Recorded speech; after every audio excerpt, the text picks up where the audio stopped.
देश में कोरोना संक्रमण के मामले 50,000 के एक बार फिर से पार रहे। देश में लगभग 51,000 के आसपास में कोरोना संक्रमण के मामले दर्ज किए गए। मरने वालों का आंकड़ा 1300 के आसपास में रहा।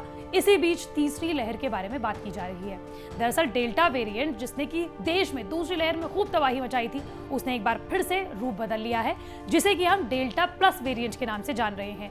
महाराष्ट्र में सबसे पहले ये डेल्टा प्लस वेरिएंट मिला था, लेकिन अब ये देश के 10 राज्यों में फैल चुका है। आपको ये बताते चलें कि मध्य प्रदेश जैसे राज्यों में डेल्टा प्लस वेरिएंट की वजह से मौतें भी रिकॉर्ड की गई हैं। युवान एक ऐसे में टाइप 1 बीमारी का शिकार है। इसका इलाज बहुत महंगा है। मैंने अपनी तरफ से डोनेट कर दिया है। आप भी, आपसे जो बन पाए डोनेट कीजिए एंड सेव युवान। लेकिन क्या वाकई में देश में जो विशेषज्ञों का एक पक्ष ये कह रहा है कि कोरोना के डेल्टा प्लस वेरिएंट की वजह से अगले 4 से 8 हफ्तों में तीसरी लहर आ सकती है? साथ ही महाराष्ट्र, जहां पर पहली और दूसरी लहर की शुरुआत हुई थी, क्या वहीं से तीसरी लहर की शुरुआत अभी से होनी शुरू हो गई है? बताएंगे आपको इन तमाम सवालों का जवाब इसी वीडियो में। नमस्कार, मैं हूं आपके साथ श्रेया बहुगुणा और आप देख रहे हैं न्यूज़ तक। देश में डेल्टा प्लस वेरिएंट के खौफ के बीच महाराष्ट्र में एक बार फिर से कोरोना के केसेस बढ़ने लगे हैं। आपको बता दें कि महाराष्ट्र में एक बार फिर से मामले 9,000 और 10,000 के बीच में रहे। साथ ही महाराष्ट्र की कोविड टास्क फोर्स का यह भी कहना है कि जिस तरीके से महाराष्ट्र में कोरोना के केसेस कम होने का नाम नहीं ले रहे, डेल्टा प्लस वेरिएंट जिसने दूसरी लहर में तबाही खूब मचाई थी, उसके पहले केसेस भी महाराष्ट्र में ही मिले थे। और अब जब कोरोना के डेल्टा वेरिएंट ने रूप बदल लिया है, जिसे कि हम डेल्टा प्लस वेरिएंट के नाम से जान रहे हैं, उसके केसेस भी सबसे पहले महाराष्ट्र में मिले। और जिन जिन जिलों में महाराष्ट्र में कोरोना के डेल्टा वेरिएंट के केसेस मिले हैं, वहां पर पॉजिटिविटी रेट भी ज्यादा है और अब पूरे महाराष्ट्र में कोरोना के केसेस बढ़ने लगे हैं। यही वजह है कि जिन विशेषज्ञों ने तीसरी लहर की आशंका जताई है, उनका यह भी कहना है कि अगर महाराष्ट्र में अगले कुछ हफ्तों में तीसरी लहर आती है, तो फिर महाराष्ट्र में इस तीसरी लहर में लगभग 50 लाख लोग संक्रमित हो सकते हैं। साथ ही आपको ये बताते चलें कि महाराष्ट्र के साथ साथ मध्य प्रदेश और केरल में भी डेल्टा प्लस वेरिएंट को लेकर अलर्ट जारी कर दिया गया है। कुछ ही समय पहले सरकार ने इसे वेरिएंट ऑफ इंटरेस्ट कहा था, लेकिन अब इसे वेरिएंट ऑफ कंसर्न की सूची में रख दिया गया है। यानी कि अब इस वेरिएंट पर ज्यादा से ज्यादा रिसर्च, अध्ययन किए जा रहे हैं और साथ ही इस वेरिएंट को किस तरीके से काबू किया जा सकता है, इस वेरिएंट के क्या कुछ लक्षण हो सकते हैं, इस पर भी लगातार स्टडी की जा रही है। साथ ही कई विशेषज्ञों का यह भी कहना है कि अगर डेल्टा प्लस वेरिएंट पूरे भारत में फैलता है तो ज्यादा खतरनाक साबित हो सकता है, क्योंकि ये वेरिएंट शरीर की इम्यूनिटी और वैक्सीन को भी चकमा दे रहा है। लेकिन आपके मन में एक और सवाल होगा कि महाराष्ट्र में ही सबसे पहले कोरोना के केसेस क्यों रिकॉर्ड किए गए? महाराष्ट्र में ही सबसे पहले डेल्टा वेरिएंट क्यों मिला और अब डेल्टा प्लस वेरिएंट भी सबसे पहले महाराष्ट्र से ही निकला? तो इसका कारण भी जान लीजिए। दरअसल डॉक्टर्स का कहना है कि लंबे समय से बीमार और बड़ी संख्या में मरीज म्यूटेशन की वजह बनते हैं।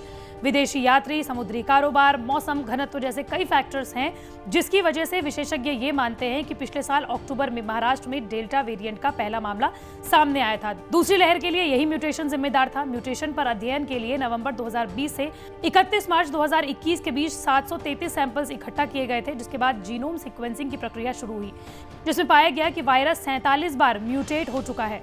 आपको बताते चलें कि देश में अब तक डेल्टा प्लस वेरिएंट के 40 मामले सामने आ चुके हैं। मध्य प्रदेश में 2 लोगों की मौत हो चुकी है। साथ ही आपको ये बताते चलें कि विशेषज्ञों का ये कहना है कि जिन लोगों की डेल्टा प्लस वेरिएंट की वजह से मौत हुई है, उन दोनों ही लोगों ने वैक्सीन की एक भी डोज नहीं ली थी।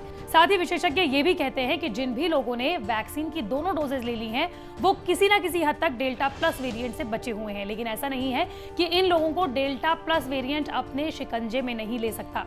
हालांकि केंद्र सरकार की एजेंसी, जिसे कि हम Indian council of medical research यानी कि ICMR कहते हैं, उसका ये मानना है कि जरूरी नहीं है कि देश में जो तीसरी लहर आएगी वो डेल्टा प्लस वेरिएंट की वजह से ही आएगी।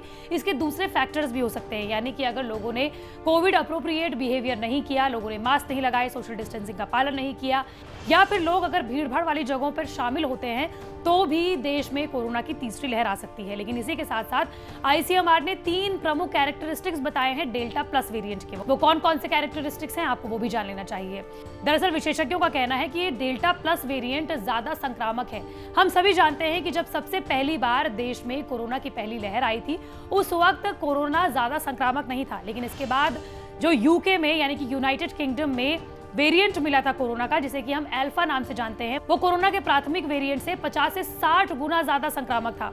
लेकिन इसके बाद आया डेल्टा वेरिएंट, जो कि अल्फा वेरिएंट से भी 70 गुना ज्यादा संक्रामक हो सकता है। और यही वजह है कि डॉक्टर्स का कहना है कि अगर आप किसी डेल्टा प्लस वेरिएंट से संक्रमित शख्स के बगल से गुजरते भी हैं बिना मास्क के, तो तभी भी आप कोरोना से संक्रमित हो सकते हैं। इसके साथ साथ विशेषज्ञों का कहना है कि ये मोनोक्लोनल एंटीबॉडीज, यानी कि जिस दवा से अमेरिका के पूर्व राष्ट्रपति डोनाल्ड ट्रंप का इलाज हुआ था, वो दवा इस वेरिएंट पर काम नहीं कर रही है। इसी के साथ साथ डेल्टा प्लस वेरिएंट फेफड़ों को ज्यादा नुकसान पहुंचाता है।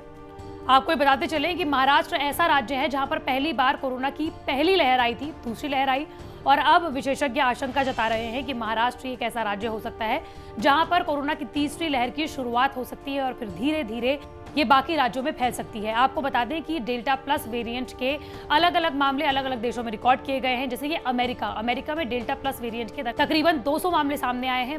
देश इसके बाद दूसरे नंबर पर है जहां पर 40 मामले सामने आए हैं। इसी के अलावा महाराष्ट्र में, जहां से कोरोना की पहली और दूसरी लहर की शुरुआत हुई थी, वहां पर अब तक सबसे ज्यादा केसेस रिकॉर्ड किए गए हैं डेल्टा प्लस की। लेकिन अब देश के 10 राज्य ऐसे हैं जहां पर डेल्टा प्लस वेरिएंट के मामले सामने आ चुके हैं। वो कौन कौन से राज्य हैं, आपको जान लेना चाहिए। महाराष्ट्र के अलावा केरल, मध्य प्रदेश, तमिलनाडु, पंजाब, जम्मू कश्मीर, कर्नाटक, आंध्र प्रदेश शामिल है डेल्टा की तरह। इसी के साथ साथ Indian council of medical research और तमाम विशेषज्ञों का कहना है कि तीसरी लहर अगर आती है तो हमें ये नहीं भूलना चाहिए कि अभी भी देश दूसरी लहर से पार नहीं पा सका है। और ऐसे में अगर देश में तीसरी लहर आती है, वो भी डेल्टा प्लस वेरिएंट से, तो देश में जो भी हालात होंगे वो वाकई में चिंताजनक हो सकते हैं। लेकिन डेल्टा प्लस वेरिएंट पर आपका क्या सोचना है, हमें जरूर बताइए कमेंट बॉक्स पर। मंडे टू फ्राइडे में इसी तरह के वीडियो आप तक लाती रहूंगी। अगर आप किसी टॉपिक के बारे में जानना चाहते हैं तो कमेंट बॉक्स पर जरूर बताएं।